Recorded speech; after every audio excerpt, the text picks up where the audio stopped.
This is Nightly Business Report with Tyler Matheson and Sue Herrera. Funded in part by HSS.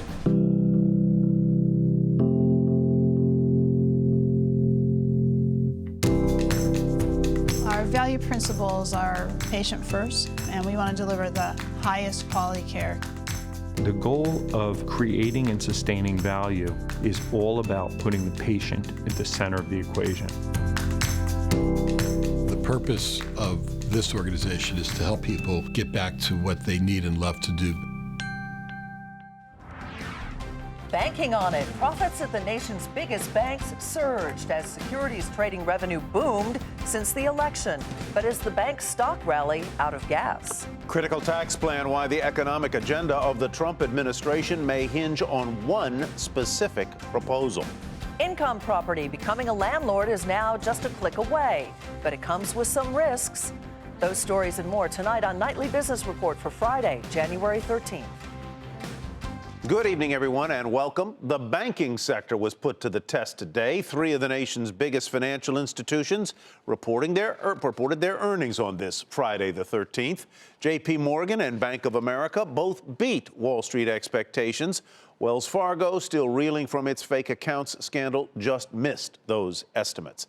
Now, the sector had been responsible for helping the broader stock market make new highs since the November election. The prospect of higher interest rates and less regulation propelled the group. And last quarter's profit gains, though, were driven in part by securities trading.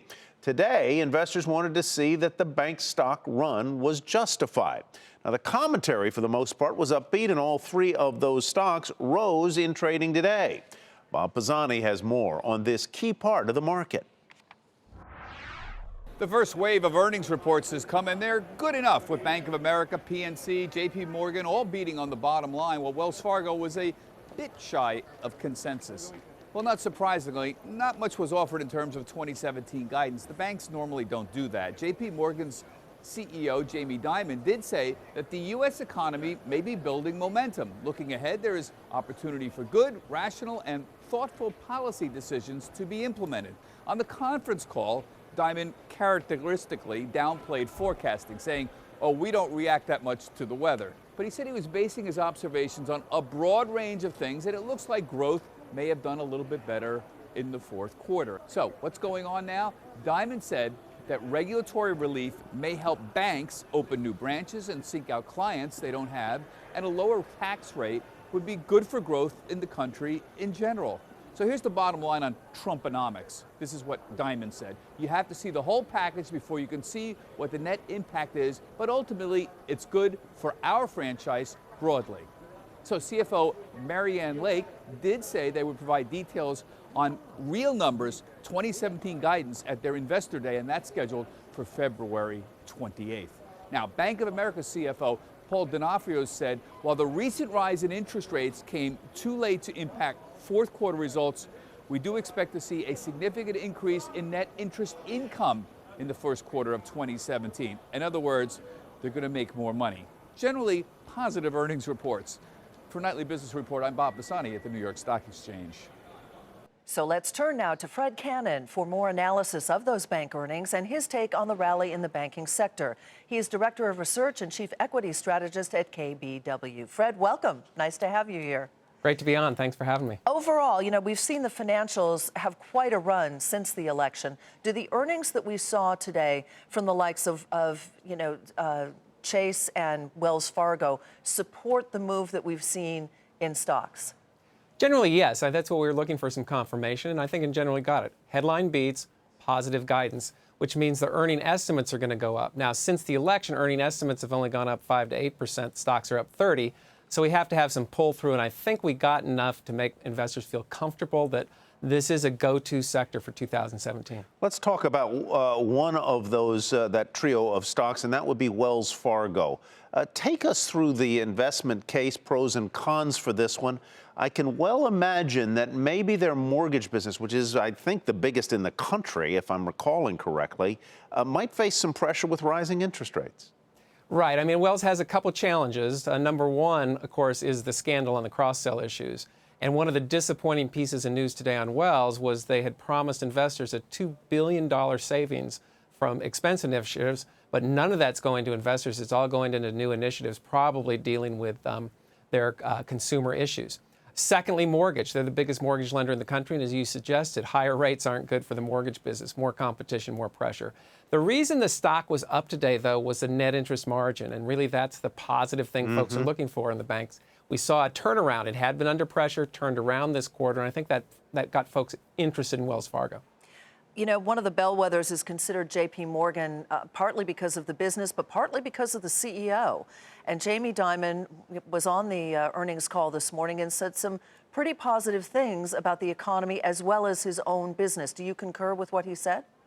Well, they're pretty well set. And again, the financials are kind of the go-to sector. Why? Because higher interest rates is helping drive trading activity at there and also a higher net interest margin. And secondly, if we get some of these reforms investors are hoping for, tax reform, less regulation, these banks are geared towards that. And I think if you look at J.P. Morgan, they are the bellwether in the sector now, especially since Wells Fargo's fallen on somewhat harder times. How much are you counting on those two things you mentioned, tax reform and particularly regulatory relief for the banks, to help these companies? Or can you even quantify it? Well, we can try and quantify it, but really it's just some guesswork at this point in time. Tax reform is very complicated. You can plug in a nice 10% or 15 or 20% reduction in the corporate tax and say what happens. But, you know, wait a second. Are they really going to let banks benefit that much? Maybe that bank tax could come back in. Some of these are pretty speculative at this point in time. I wouldn't encourage investors to get too excited yet. All right. Fred, thank you so much. Have a great weekend. Thanks for having me on, Steve. With KBW.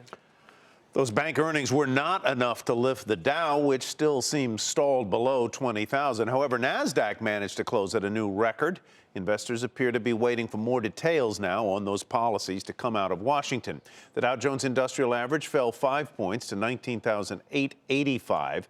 NASDAQ rose 26, all-time high there. The S&P 500 ended the day higher by 4. For the week, the NASDAQ was the only index to advance by about 1%, fractional losses for the others. To the economy now. Sales at retailers rose in December, helped by strong demand for cars and an increase in online holiday shopping. Retail sales increased 0.6% last month. Economists say a rise in wages and an increase in consumer confidence helped boost spending. That increase in confidence was echoed today by a new report that showed sentiment is near a 13-year high. According to the University of Michigan's Sentiment Index, Americans are still optimistic that economic policies under the new administration will help advance growth. A gauge of inflation also increased. The Producer Price Index, which measures price changes before they reach the consumer, gained 0.3% in December, mostly because of higher fuel costs. That's the third rise in 4 months. For most of the past 8 years, given the political gridlock that prevailed, the only Washington policies that really affected the economy and the markets came from the Federal Reserve. That may change now. Republicans control both houses of Congress, and the new GOP president has promised lots of tax and spending moves. Bottom line, fiscal policy comes front and center in Trump's Washington. Eamon Javers reports on the busy agenda that awaits the new chief a week from today.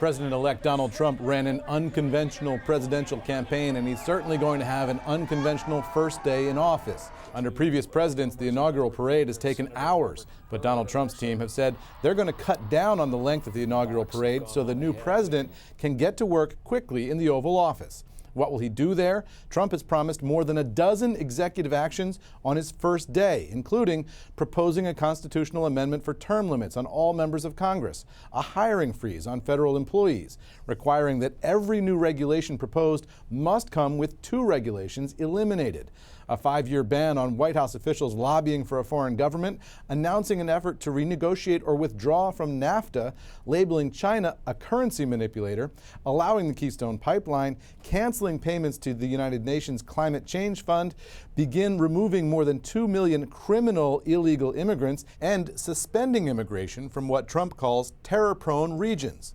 It's a long list for a busy day, and that may be one of the reasons why Donald Trump is only going to have 3 inaugural balls instead of the 10 that Barack Obama had back in 2009. For Nightly Business Report, I'm Eamon Javers in Washington. And corporate tax reform is one item on the incoming administration's to-do list. Part of the plan is something called the border tax adjustment, which we told you about earlier this week. So tonight, Steve Leisman explains why it is a critical part of Team Trump's broader economic strategy. The border adjustment tax is pretty complicated stuff, but the main thing investors need to know is this. It raises a lot of money, and that may be why it exists at all. The plan proposed by Republicans would slap a 20% tax on imports and take off taxes on exports. It raises nearly $1 trillion over 10 years. That's critical because it's seen as a key revenue source to help pay for a lot of other ideas like individual and corporate tax cuts and infrastructure spending. Without the money, those other ideas could be watered down. If you give up the $1 trillion of revenue from this border adjustment provision, maybe the corporate rate can't come down to 20 or 25 or 15, whatever the final number will be. Maybe you have to phase in expensing. You have to give up something. It's going to be a horse trade on Capitol Hill. And it's why the market may be ahead of itself when it comes to counting on Trump policies to boost profits. Concerns about the deficit is one reason some major investors are a little more skeptical than the overall market. I think the hard reality of just how significant our budget deficit is and our accumulated deficit is will weigh heavily on a Republican Congress in terms of the contours of a tax plan. So unfortunately, we're going to have to get to growth by deregulation, by encouraging incentives for capital formation. We're not going to get there through a $1 trillion infrastructure spend and through a massive tax cut. This may be sinking in more broadly. The Russell 2000 is up more than twice as much as the S&P since the election. But that's changed since January 1st. One reason could be that small cap stocks pay higher tax rates. The big companies in the S&P 500 have an average tax rate of 26%. The Russell 2000 small caps, 32%. It's likely Trump will get at least some of what he campaigned on, maybe a lot. But the campaign is fading, and the political realities of budgets, deficits, and taxes in Washington are now taking over. For Nightly Business Report, I'm Steve Leisman. A top goal of the Trump administration, of course, is to repeal and replace the Affordable Care Act. Today, the House passed a resolution that paves the way for a quick repeal of the law. Committees will now be allowed to write formal legislation. No Democrats voted in favor of the resolution, and some Republicans have expressed concerns about repealing the law with no consensus about what will take Obamacare's place. The CEO of Lockheed Martin met with Donald Trump today at Trump Tower. Marilyn Hewson said that her company plans to create 1,800 jobs in the U.S. and has a new strategy for its military program the president-elect has called too expensive. I had a great meeting with the president-elect. It was outstanding. I had an opportunity to talk to him about the F-35 program, and I certainly share his views that we need to get the best capability to our men and women in uniform, and we need to get it at the lowest possible price. So I'm glad I had an opportunity to tell him that we are close to a deal that will bring the cost down significantly from the previous lot of aircraft for the next lot of aircraft. And moreover, it's going to bring a lot of jobs to the United States. This is Lockheed Martin CEO's second meeting with Mr. Trump since winning the White House. Still to come, our market monitor has some new stock selections for you. His last ones, all up double digits, have tripled the S&P 500's performance since his last time on NBR.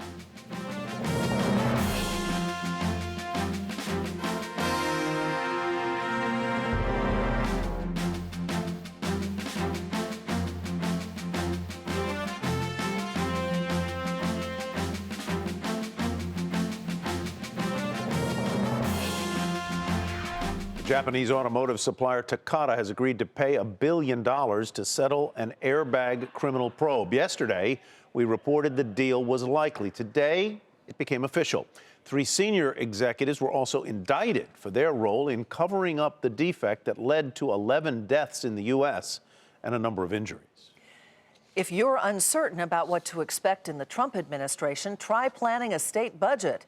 That process is going on right now in capitals across the country. Scott Cohn reports from the state with the biggest budget of them all, California.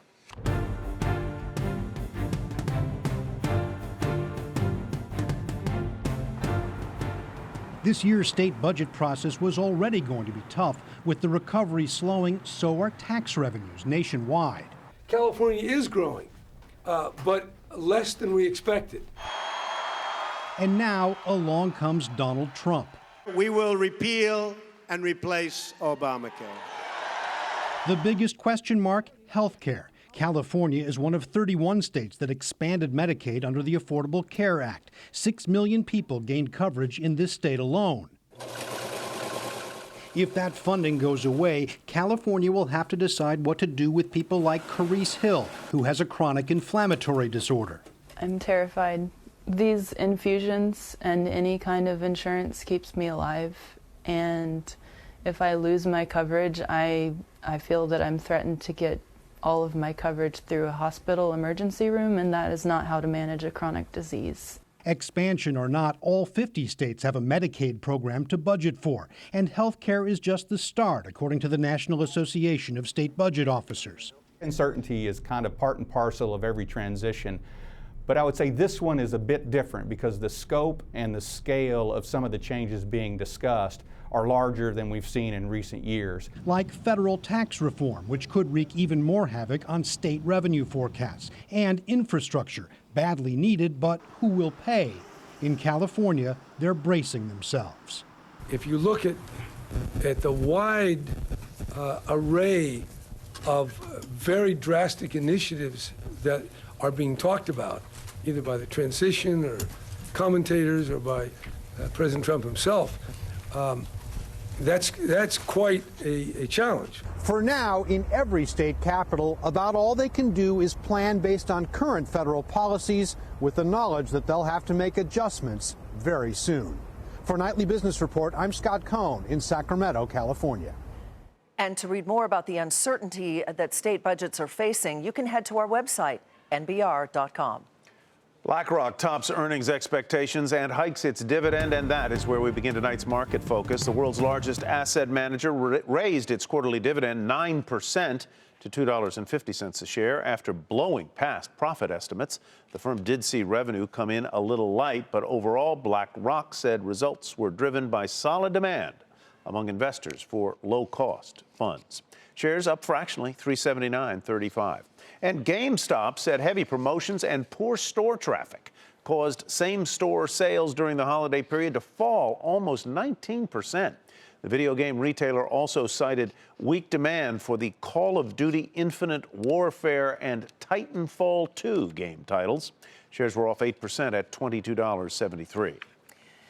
Dexcom, which makes glucose monitoring devices for people with diabetes, said one of its products will be eligible for Medicare and Medicaid coverage. The company said that the Centers for Medicare and Medicaid determined the technology could be used in doctors' treatment of that disease. Dexcom shares soared almost 26% to 85.13. And Pandora said late yesterday that it expects to top its earnings guidance for the most recent quarter. The company cited strong advertising performance and subscription growth. Pandora also said it will cut about 7% of its workforce in an effort to lower costs. Shares rose 6% to $12.76. Our market monitor tonight has a list of stocks he says should benefit from rising interest rates and a strong and maybe rising dollar. His previous stock picks all up double digits. Microsoft 17%, Google 12%, Alibaba 19% higher. In that time, the S&P 500 up about 4.5% since July. He's Ron Weiner, Managing Director and Partner at RDM Financial at Hightower. Ron, welcome. Good to have you with us, and congratulations on those stocks picks. With that in mind, I'm not going to wait. No further ado. Let's get to your picks this time. Blackstone, which is the big private equity company run by Steve Schwarzman. Why do you like it? First off, Steve Schwarzman, one of the smartest guys on the planet, so you don't want to bet against him. I went looking for something to talk about tonight, and everybody's talking about J.P. Morgan and Bank of America. So I went looking for a financial, which we like the sector, that hasn't been talked about. Blackstone makes deals. They have hedge funds. They have private equity. They do credit lending. They do a lot of very esoteric things. We actually use one of their hedge funds, and they're not cheap. So they make money. They make a lot of money. And we think with interest rates going up, people are going to be looking at these people. We think the deals will be made and that Blackstone will be right in the middle of it. So we like Blackstone. Plus, it's got a 5.5% dividend. Right. If the market's high now, if the market's high, then we got to get paid while we wait if there's any kind of correction. All right, let's move on to Global X Master Limited Partnership ETF. That's energy infrastructure. Yeah, you bet. So these are the pipeline storage and processing people. This is not the oil companies. This is not the integrateds or the drillers or anything like that. If we have a Secretary of State who is the head of Exxon, if we have a Secretary of Energy who is from Texas, and an EPA guy, that secretary that's from Oklahoma, they want to reduce regulations. Geez. Pipelines. You got to get all this new oil, of which the Energy Commission says we're going to be self-sufficient by 2024. Well, they got to get this oil from the wellhead to Oklahoma or the Gulf, and their prospects are really bright, and that dividend's about 7%. And your third choice is a return member to your list, Microsoft once again. Right. Why do you think it can continue to power higher? It's 21% higher over the past year. It's 17% higher than when you picked it last summer. You bet. Well, the truth is I could have picked all three of the things that we talked about last year, but I think Microsoft, the way that they're bulling into the cloud rather. I mean, they're doing a great job of adjusting themselves from just plain software to the cloud. They're not that expensive. They're about 17 times earnings next year, a little less the year after, pays about a 4.4% dividend. So there'll be corrections, but the cloud's the way to go. It is the future. So Microsoft remains on my list. All right, fantastic. Ron, have a happy new year. All right, same to you, Tyler. Ron Wiener, RDM Financial at Hightower. Coming up, looking to collect rent instead of paying it? Well, a number of new companies want to make investing in real estate as easy as buying a stock.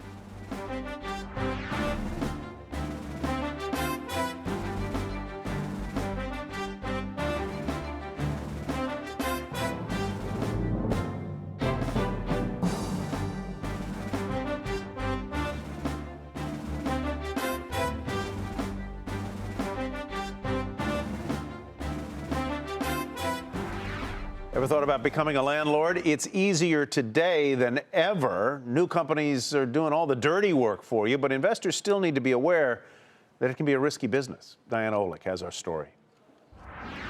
Tyler LaPrade is a software analyst in New York City and a landlord for 3 homes in Alabama and Ohio. Someone like me, I'm not ready to manage an entire apartment building, but I know a single house. LaPrade is already in the stock market but wanted to diversify. He couldn't invest in his own backyard, too expensive.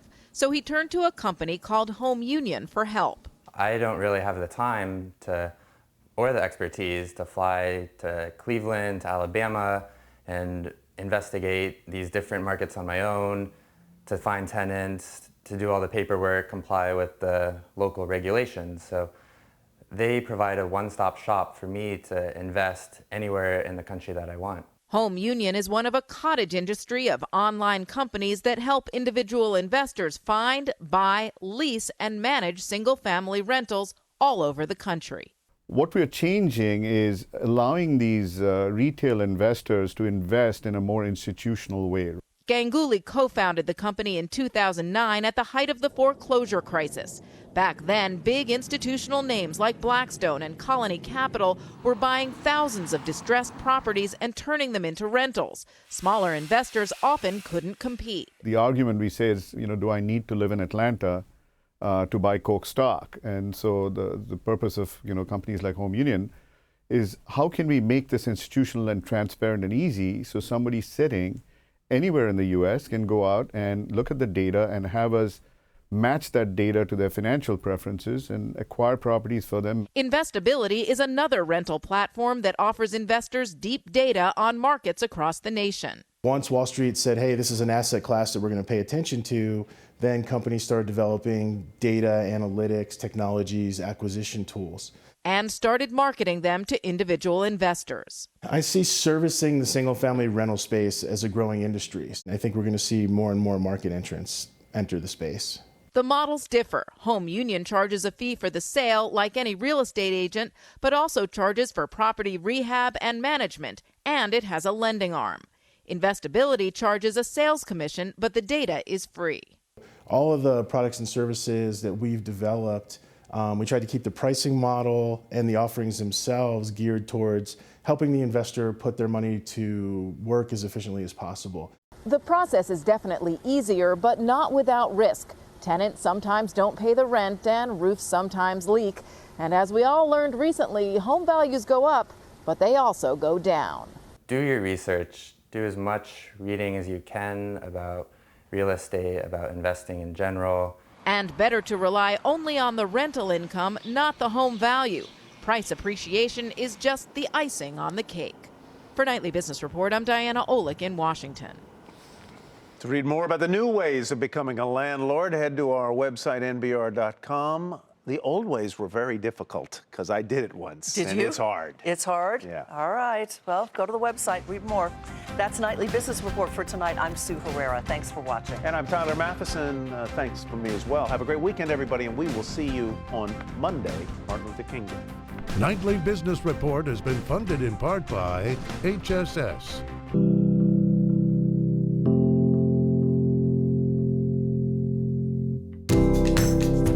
Our value principles are patient first, and we want to deliver the highest quality care.